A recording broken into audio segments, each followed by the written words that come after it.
Hi, Junior with today's thought. Today we're going overseas, not to the Middle East this time, not to Israel. I know I've been spending a lot of time over there because there's been a lot of activity and news over there, but that we should not ignore other parts of the world.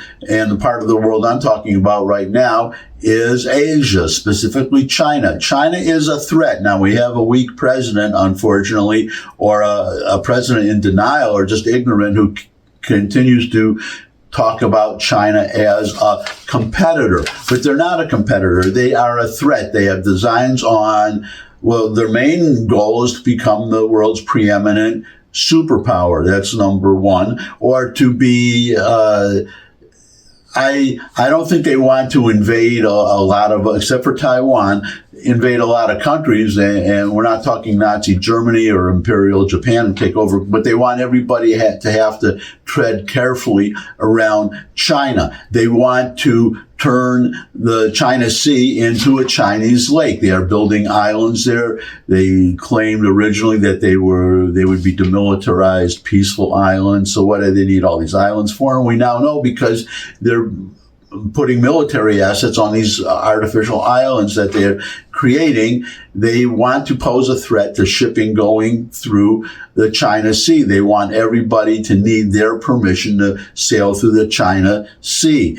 Which would happen if they ever won a war with the United States. Now, they get angry when we sail our aircraft carriers and our other military assets through the China Sea. We keep doing it, but there could be a day when there is a confrontation. As I said, we all know they have the Chinese have designs on Taiwan. They consider it a rebel part of, they consider it Chinese province. So that's one problem, one goal they have. I just told you about the China Sea. They are also threatening the Philippines. They basically want to be, I don't want to get into Chinese philosophy, ancient philosophy, but Xi Jinping, he apparently believes in this, where there was, I forget the Chinese phrase, but everything under heaven. That's the phrase they use, which means that everything is under China, that the whole world that they are the preeminent civilization, the most advanced civilization. The point is that those are their designs. Now they are a threat because they are a wealthy country now, mostly because we trade with them and we helped build them up, which was kind of a dumb move on our part in retrospect. But they have more ships than we do right now, and they are building aircraft carriers. We have aircraft carriers, but I want to talk about something that we may be leaving the era of aircraft carriers and large military assets. They are becoming vulnerable to what I want to talk about today and what China is doing with what I want to talk about today, and that is drones. Now, we all know what drones are. They're unmanned aircraft, and they are being used by, the Russians are using them against Ukraine. Ukraine is using them against China. The Israelis are using them. Iran just sent a whole bunch of them to Israel, which Israel managed to shoot down, but they needed the help of the United States and I believe the Brits too to shoot down these drones. And the Hezbollah is using drones. Hamas is not using drones yet. They just have rockets. But the point I want to make about these drones, is they are, number one, cheap, and number two, they are very effective. Drones have, the Ukrainians have disabled Russian tanks, and the Russians have destroyed Ukrainian tanks just with drones. Just these small unmanned aircraft, cheap to produce. In fact, the Ukrainian drones that they're creating them out of commercially available parts. So no specialized technology. The technology is available to everybody, basically. Now, the Ukrainians have disabled, and I believe they even sunk a Russian ship, or at least damaged it so much that they knocked it out of commission.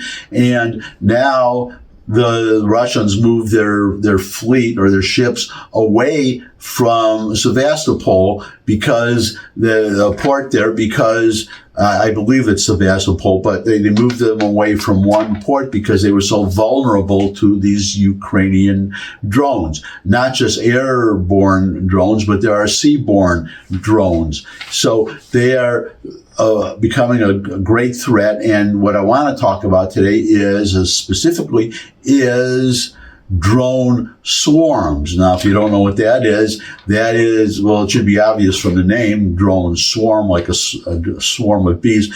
But you're talking about hundreds, maybe thousands of these little drones being launched at a target at one time. Because the cost of a single drone is just a fraction of, say, a Tomahawk missile, what that would cost, or a cruise missile. And how do you, if you're an aircraft carrier and hundreds and hundreds of these drones are coming after you, then how do you defend against that? Because you have to shoot them all down, basically all of them, because one that gets through could punch a hole in the side of an aircraft carrier. But imagine if 10 get through. And how likely is it, if you send hundreds and hundreds of them at one time, that 10 would get through and sink an American aircraft carrier? Of course, China is still building aircraft carriers, so I guess we both, they and we don't believe yet that we're out of the aircraft carrier era, but we may be entering a new aircraft carrier era that I will be talking about in a second, and which is the main subject for today. You'll see in a second, but they have the same goal. So the idea really is who is ahead in the technology. I wonder if we'll someday reach a science fiction age, almost something in a science fiction novel, where human beings will no longer fight wars.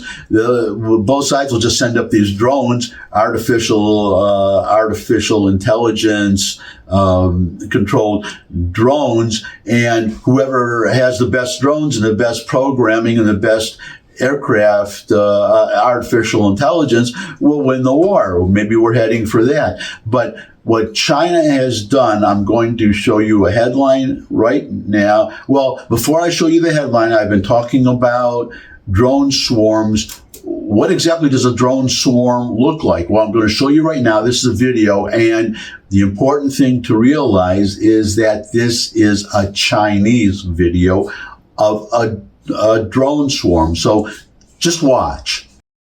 我中国人民解放军有足够的力量扫除一切障碍。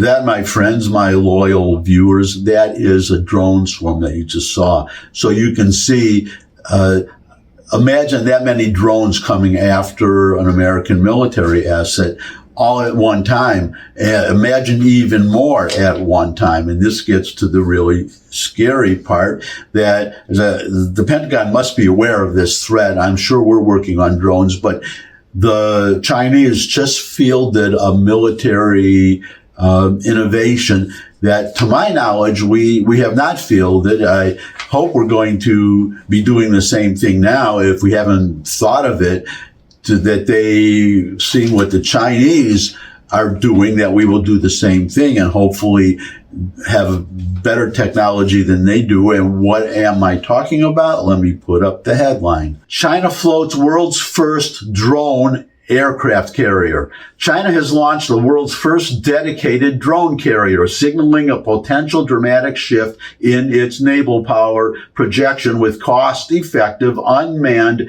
aerial operations in a potential war with the United States.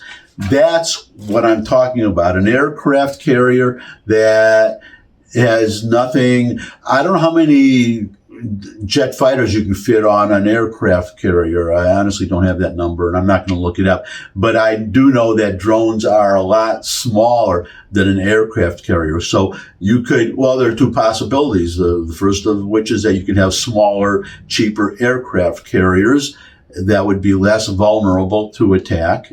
And the second possibility is a full-size aircraft carrier, the kind that we have today. But imagine how many drones you could fit on an aircraft carrier. Imagine if these drones are operated by artificial intelligence, maybe the aircraft carrier itself